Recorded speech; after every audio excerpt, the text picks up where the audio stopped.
Welcome back to Change Ed. Change it.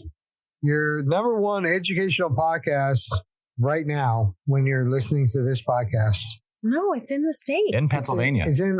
We found out recently. My 11-year-old that did we some were the digging. number one educational podcast in Pennsylania. Congratulations. I'm not sure. I'm betting it's based on my past. It is 1,000% because of you. My past Because you, So, like, you, these two you episodes. you fanned the flame, and then the flame took off. That's what it is. You know, Wow, that's a throwback. don't settle for a Don't spark. settle for Yeah, a that's spark. right. We took the spark. I am your host, Andrew Kuhn, education consultant from Montgomery County Intermediate Unit number 23. And here with me is Patrice Semichek, also out of the Montgomery County Intermediate Unit number 23. And Tony Marabito, CLIU 21, SDF.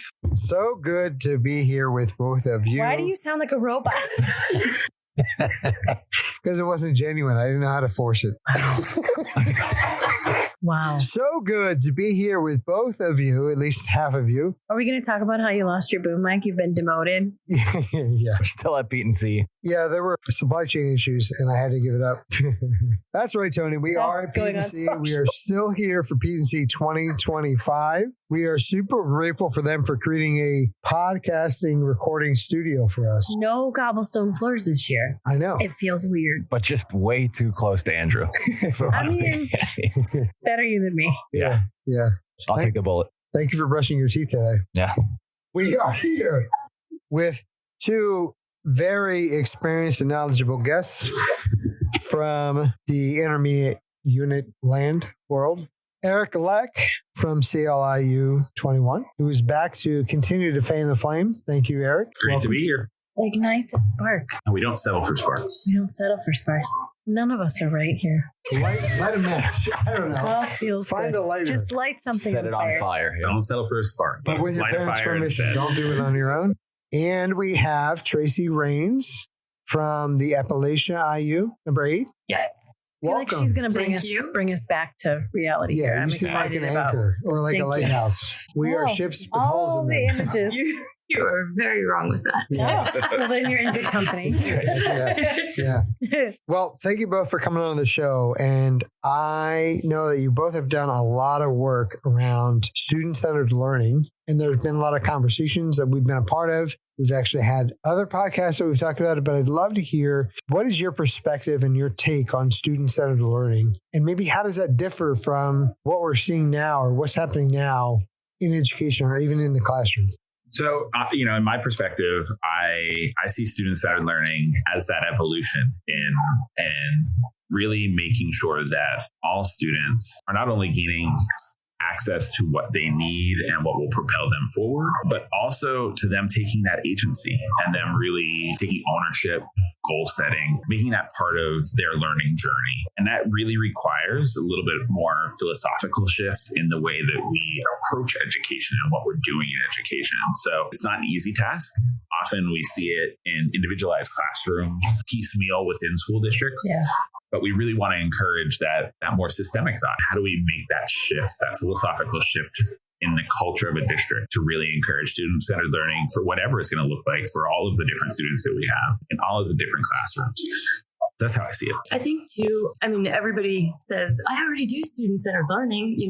My students are the most Center important. learning. Right. But this is, as Eric said, more of a systemic approach to it because while we all think we are doing student-centered learning, there is a lot deeper dive that I think is important for people to recognize.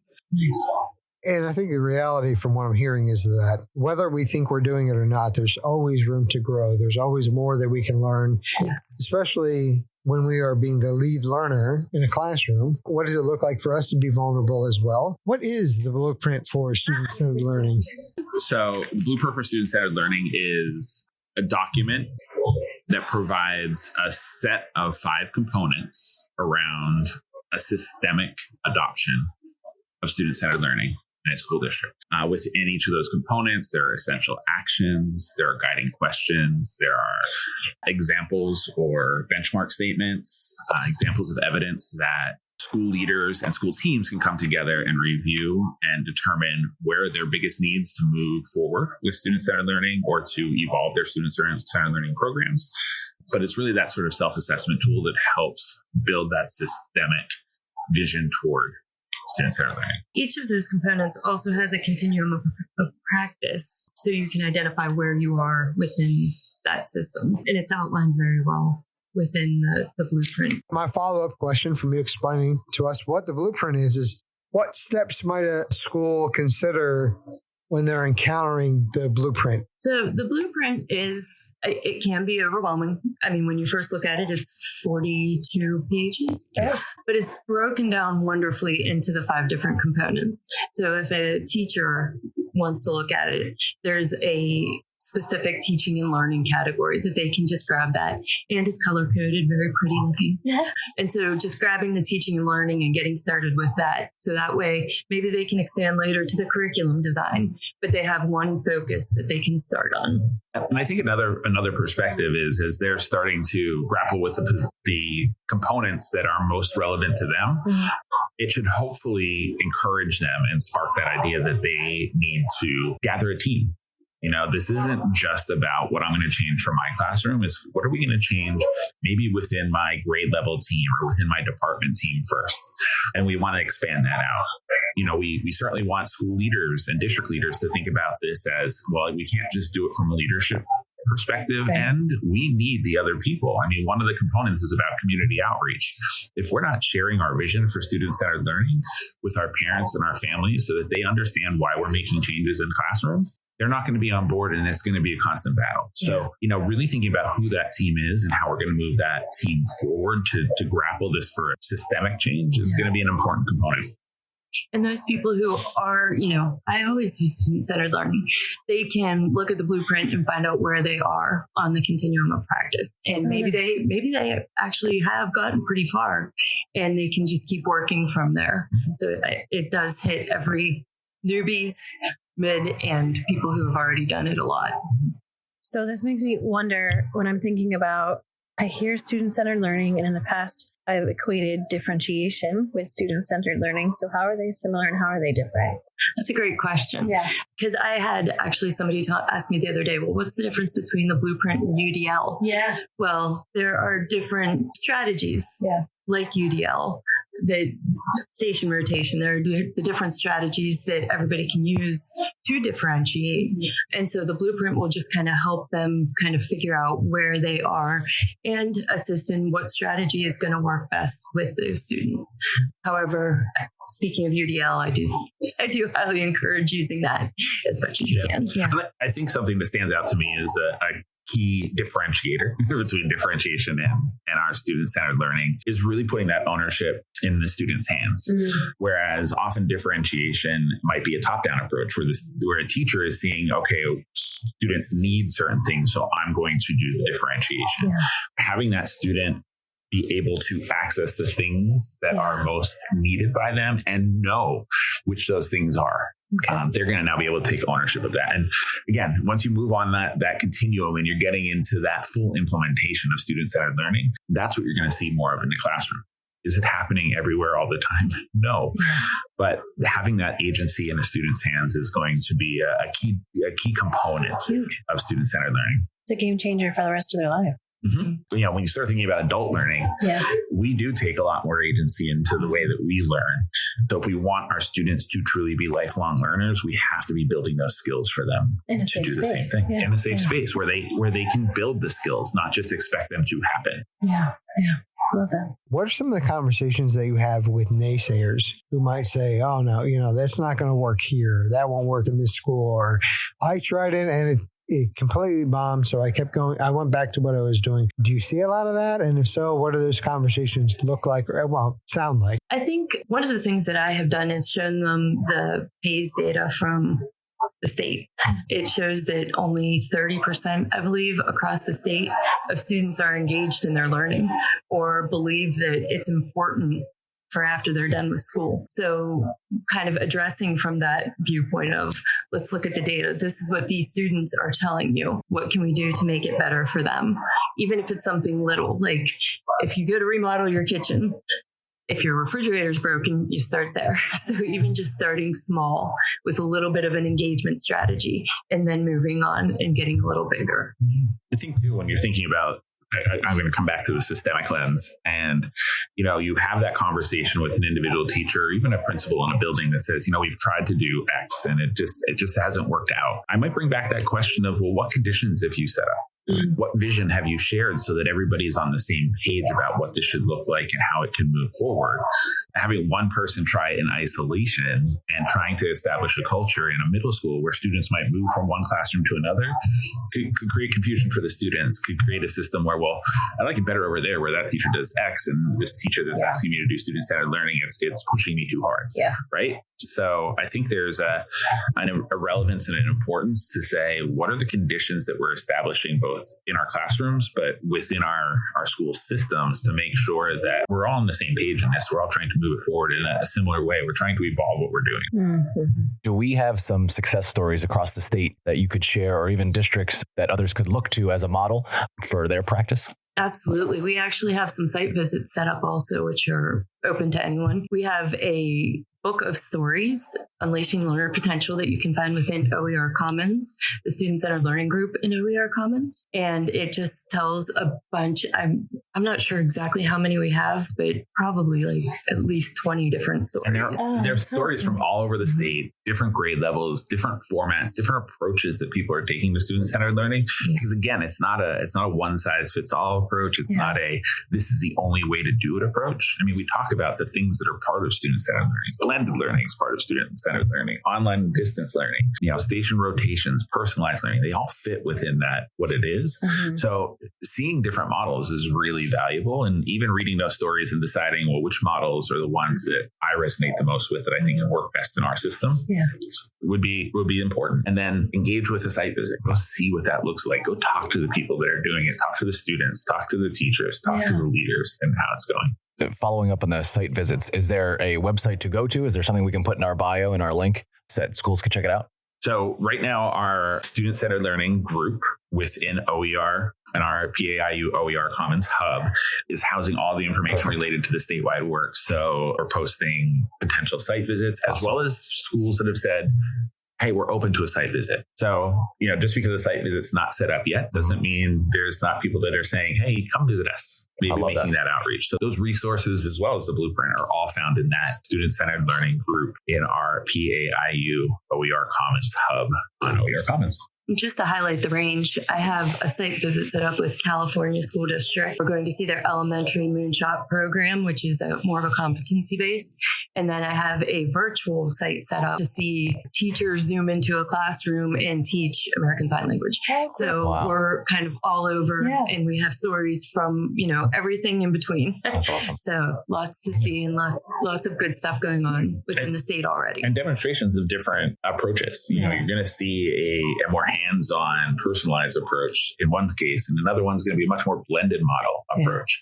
And as people work through something like the continuum of practice for the student-centered learning blueprint, they might, start in one place and say, this is a place where we do feel comfortable starting. We have the resources to do this, so that makes sense. But we want to get to another component. Mm-hmm. I love that. It's a wide range of socioeconomic status too. We have, rural, we have everything in between. So that's awesome. Because we often hear, well, that's great, but it doesn't look like doesn't look like my school. Right. So to have all of those is massive. That's fantastic. Well, and within my IU, I have a district that has like 300 total kids, and then I have, Greater Johnstown School District, which is a huge city school district. So I have everything in between. So it's really important for me, at least, to go out and make sure I see how to do everything within each realm.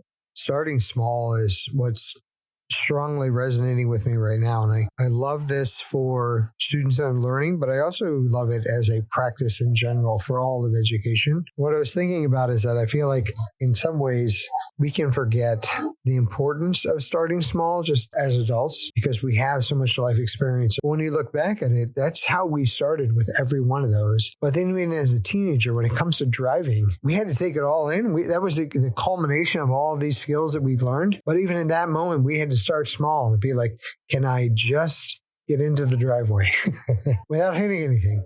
And then it was like, now we've done that. Now how do we move forward? And what's so valuable about this for me is it's a reminder that that's something our students need model for them as well. Like, let's start small. It doesn't have to be this huge, showy, flashy thing to get them involved. We need them to have spots that they can enter into the learning and get involved and then build that skill set in some way that they almost forget. Like, starting small is important. And we remind them we have to start here to be able to build on that. Even with this podcast, we started with it. We were sitting down in a hotel room with Zoom opened up and we had a conversation. We weren't going to edit. We didn't need to edit. It was fine. You needed to edit. Yeah. But now you're number one in Pennsylvania. Yep. Poor Pennsylvania. On one website, that's what Micah said. He was like, it's not triangulated data, so I don't know how true it is. But I was like, bro, give me a win. Thank you. Yeah. I said to Mike, I'm like, well, there, obviously me saying we're number one is not a lie. He's like, is it? I don't know. My 11-year-old. Go with that. My 11-year-old throws shade. It's awesome. Now, what you're saying about starting small, I think it's a really important and relevant point. I mean, student-centered learning for our students, it could start as small as we know what our learning target is as a class. Yeah. What's that first goal that you as a student have to reach that target? And for some students, that goal might be further out than others, right? If I want to run a marathon, I don't start by running 26 miles. Right. Well, most people don't. I probably start by, hey, can I run a half mile and maybe walk a half mile? And we build up to it. So we want our students to be able to set reasonable goals for them to get them to that learning target. Goal setting in itself is going to be huge part of that, and often is not utilized enough in a classroom. And I think it's one of the things that we talk about so many times. I go into classrooms and we talk about, hey, we took the classroom diagnostic tools, we utilize those, and I don't know what to do with them next. Right. And it's like, well, you have a lot of information about your students. You also know what your learning targets are. Yeah. Do your students know how to get from where they are to where they're going? Yeah. Like, are they aware of the goal setting that needs to happen to get there? I think that's an important part. And that's a small first step. Hey, any classroom teacher can make that first step. Regardless of resources. That's what I'm hearing too. Is like, right? It's not necessarily a resource heavy or resource specific thing. It's about how can you take what you have and what's the target? Yeah. What is the step that you and you and you and you, what are you going to take? And again, you might have groups that say this whole group can take a very similar goal setting approach, but then you're going to have those other students that need to set smaller goals, and that's okay. So I think, those sort of skills, I think of them as the executive functioning skills. I are so important and often lost or just expected, right? Yeah. We expect that our students come with this skill, but they've never been taught that skill or it's not been modeled for them. How do we expect that they're going to have it? So I think those are some things, those small steps and those small changes, and modeling for them first is one great way to do that. Leaders can model it. Teachers can model it. Modeling is a big piece. I think too, going back to what you said about driving, can you imagine if you didn't pass your driver's test and we were like, okay, that's it. You don't get to drive the rest of your life. Right. It's so important for them to understand that it's okay to not pass that first time and that they'll have the ability to continue to grow within whatever that goal is and that target is. That's such a good analogy for it, that, we don't just give up after that first try or just because that test ended. There isn't another chance. Is going to be a massive shift for teachers and for students. Wow. I was at a conference on Friday and a professor said, if a student doesn't show up for my final, I'll let them take it, but they automatically lose 50%. What's the point? So is it about the learning or is it about showing up for the final that one day? Yeah, because if they know it, then they know it. Yeah. How can you take 50% of it away? And again, that's not to say that there's not an important point behind showing up and doing the right thing. Again, getting those skills in place. But when it comes down to it, what's the learning target? Yes. What did we want out of these students? If the learning target was what we were measuring from what's on the test, taking 50% away because they didn't show up doesn't help us determine if they've met learning targets. True. So true. Something else that Patrice talks about a lot, and it comes back to starting small, is she'll say a lot that we can only change up to 10% of our practice for it to be sustainable. And that goes back to that small piece. And again, I think in fairness to educators, they're asked to do so many things and change so many things. all at once and be all these things, but being able to allow to give ourselves a grace and to step back and say, okay, what can I do? For me, this is the gift that's coming out of this conversation, is not only that you have this blueprint, right? This accessibility, this way to get in, but this kind of a model that educators can look at, but also reminding ourselves of the value of we need to think globally, but then act locally. How do we start in that spot? And then also with that really impactful part where you're saying about the goal, right? What is the learning target? And it reminded me of fail, right? That's the first attempt in learning. And that's what we want to put them in a situation where they have the first attempt in learning versus us sharing with them, here's all the things we learned when we tried this. Now let's start here. We need to create that space. And time is going to be the biggest issue that we have. As always. The time challenge is not going away. Nope. No one's building days that are 25 hours long. But I think you bring up a really good point about the importance of risk and vulnerability on everybody's part. When you look at the blueprint, the first component is administration and leadership. Well, your administration and leadership has to be willing to support the efforts of doing this. And that might be risky for them being, in a more traditional structure. That means they're going to be looking to see changes, and that may impact the way the district leadership sees what's going on in the school. So that's a risk for them, and it means they're going to have to be a little bit vulnerable. And it's the same thing for each teacher. They're thinking about their evaluations and observations, and are we going to still do as well on our state testing, and are we going to still be able to meet the marks that we were meeting before by taking this risk? And there are going to be times that things aren't going to work. It's not going to go perfectly. So I think those are two things that are tough to grapple with, but at the same time are great models to show to our students that it's okay to be in that situation. Yeah. It's okay if things don't go perfectly the first time. There's going to be another opportunity. Right. Well, as we are unfortunately having to wind down our podcast, our episode, our time together, do either or both of you have a final thought that you'd like to put out there for the Change Ed Nation? I'll say for me, one of my favorite quotes that I heard, and I forget who said it, but one of my favorite quotes is, have you taught 20 years or have you taught 1 year 20 times? Wow. And I think it's so important for teachers to look at themselves and ask that question and then move on from there and start small. That's awesome. And get going. I love that. Dang it. That's a really good one. Hard to follow up, but I will take it back to, and I will come back to what is always my favorite quote. Don't settle for a spark, light a fire instead. This blueprint could be that first spark, give you some ideas, help you understand where you are in the different components and in the continuum of practice, but keep things rolling, light that fire, keep moving forward, look to evolve that practice so that you are not teaching 1 year 20 times. I love that. Gonna remember that. Let's be on another one of those Dove chocolate things. See, that's what you should have. Stop. I have plenty of things here. There's chocolate everywhere. I would have been massacred if I brought different chocolate in, I think. I'll bring it tomorrow. Oh, I'll go somewhere. I'll go somewhere. I'll bring it tomorrow. Okay. I don't know if you can buy it in this town. I don't think you can. But I'll try. You have to leave the town. As we listen to and work with educators across the state and really, I think, across the nation, I think one of the biggest challenges that we hear is that the two things that you share that student-centered learning is really addressing is student ownership and student agency. We hear that they're saying, reporting that students just don't care, or they're not engaged, or they want the quickest answer. And so what that says to me is that this blueprint is really a vehicle that we should look at and consider and invest in seriously, because we're trying to find ways to help with student ownership, to help with student agency. And so if that's what you're selling, that's what we're buying. We'll sell it. Yeah. So thank you for coming on the show. Thank you for sharing all of this. We will absolutely share out any additional information in our show notes so that our listeners can access all of these resources. Be sure to follow and no one farted. I moved in my chair. I didn't. That's super loud. I was like zoned so far out. Like I wasn't even. Sorry, try again. Be sure to follow. Is that all you have to do? Is you follow? Follow, subscribe. I was say, don't you like and subscribe? And now they can message too. Make sure you follow, subscribe, and message Tony specifically with any of your complaints. No, they can legitimately text the show now. Yeah. Right through Spotify. Text Tell us exactly what you think of Andrew. Yeah, or not. We can start up a whole message board dedicated to Andrew. That'd be great. I think it would feed his ego Reddit and subgroup. really help us improve the show. Goodbye, everyone. Thanks.